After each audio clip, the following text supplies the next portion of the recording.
Recent events in the case of Michael Brown, an 18-year-old unarmed African American killed by a police officer in Ferguson, Missouri, have sparked public outrage at the frequency of police brutality occurring in the United States. These events have also drawn attention to a gap in publicly available information regarding the number of Americans the police kill each year. What is the current state of accessible information on police homicides? What does this say about the state of this information as open data? How can we use social media to fill the gap of accessible open data information on police homicides? Because states are not required to report police-caused homicides, attempts to clarify and comprehensively document this information have severely fallen short. And finding the data that does exist is not at all easy. A glaring example of national databases failing to adhere to standards of ease of usability is the Supplementary Homicide Report, or SHR, a database that collects data on justified police homicides by law enforcement.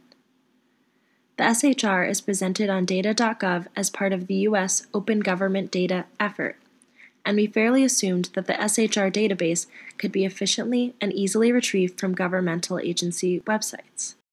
The reality is different. An online search on data.gov doesn't download any data, but just redirects the user to the FBI's website. There you find information about SHR, but not the database itself. The faster and easier way to download the database is on a non-government platform curated by the University of Michigan. The path to parsing through this information is relatively complex and confusing. The interpretation process of the SHR database is another key point of confusion.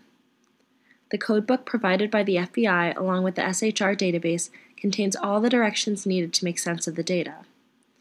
However, relatively specific expertise in database management and interpretation are necessary to effectively retrieve and read the data. The complexity of access to the information relating to officer-involved homicides severely diminishes any claims of the openness of this data.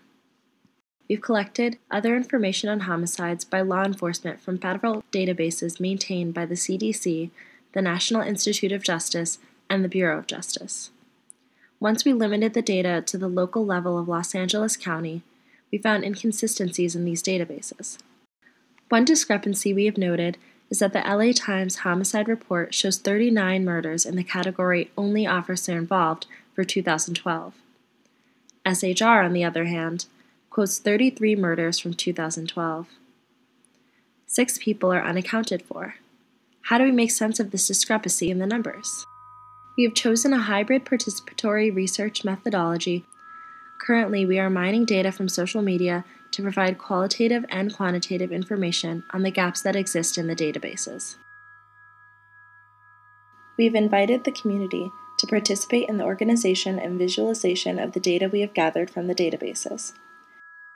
We seek to make this information available to the public for further endeavors, whether they might relate to data journalism, the efforts of community groups interested in projects promoting social justice, or to the interest of common citizens with questions about their law enforcement officials. We hope to make available tools, methods, and models we used to derive this information so that other communities might gain similar localized knowledge about officer-involved homicides.